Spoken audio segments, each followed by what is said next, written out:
পবিত্র ঈদুল আজহার জামাতের জন্য প্রস্তুত দেশের অন্যতম বৃহত্তম কিশোরগঞ্জের ঐতিহাসিক শোলাকিয়া ঈদগাহ ময়দান।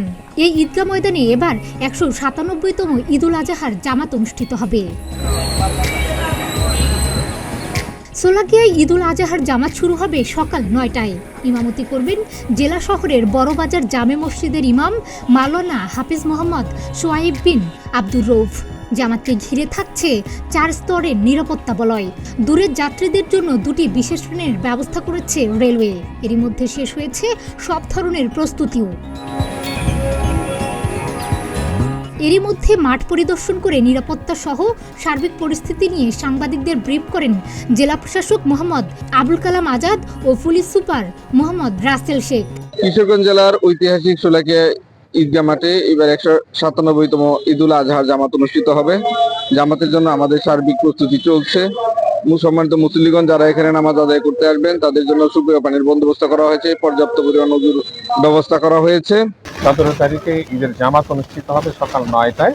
এটার জন্য আমাদের একটা পূর্ণাঙ্গ ডেভেলপমেন্ট প্ল্যান আছে, যেটা পূর্ববর্তী বছরগুলোর তুলনায় এবার আরো বেশি হবে।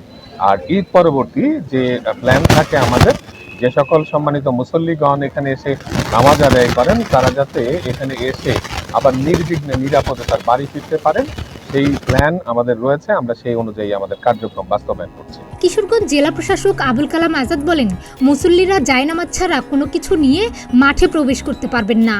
বরাবরের মতো দূর দূরান্তের মুসল্লিদের সুবিধার্থে ঈদের দিন ময়মনসিংহ ও ভৈরব থেকে শোলাকিয়া স্পেশাল নামে 2টি বিশেষ ট্রেন চলবে। কিশোরগঞ্জ জেলা পুলিশ সুপার মোহাম্মদ রাসেল শেখ বলেন, এবার ঈদগাহ পর্যবেক্ষণের জন্য 6টি ওয়াচ টাওয়ার, 4টি ড্রোন ক্যামেরা সহ পর্যাপ্ত সিসি ক্যামেরা লাগানো হয়েছে। Police, RAB, border guard Bangladesh, সাদা পোশাকে আইন শৃঙ্খলা রক্ষাকারী বাহিনী সহ কয়েক স্তরের নিরাপত্তার চাদরে ঢাকা থাকবে জেলা শহর সহ ঈদগাহ মাঠ। পবিত্র ঈদুল আজহা উপলক্ষে র্যাব 14 ব্যাটালিয়নের আওতাধীন এলাকার মধ্যে অন্যতম হচ্ছে কিশোরগঞ্জের এই ঐতিহ্যবাহী শোলাকিয়া মাঠ। এই মাঠে পবিত্র ঈদুল আজহার জামাত যাতে নির্বিঘ্নে সম্মানিত মুসল্লিরা অংশগ্রহণ করতে পারেন, আর তার জন্য আমরা নিম্নোক্ত ব্যবস্থা গ্রহণ করেছি। আপনারা দেখেছেন ইতিমধ্যে যে কন্ট্রোল রুম স্থাপন করা হয়েছে। এখানে ওয়াচ টাওয়ার, অবজারভেশন টাওয়ারের মাধ্যমে সার্ভিলেন্স থাকবে। চেকপোস্ট, পিকেট, মোবাইল টোকনের মাধ্যমে সন্দেহভাজন ব্যক্তিদের গতিবিধি পর্যবেক্ষণ করে তল্লাশি করা হবে। জনশ্রুতি আছে 1828 সালে এই মাঠে ঈদের জামাতে প্রায় 1.25 লাখ মুসল্লি একসঙ্গে নামাজ আদায় করেছিলেন। সেই থেকে এই মাঠের নাম হয় শোলাকিয়া, যা এখন শোলাকিয়া নামেই পরিচিত। ডেস্ক রিপোর্ট, প্রতিদিনের বাংলাদেশ।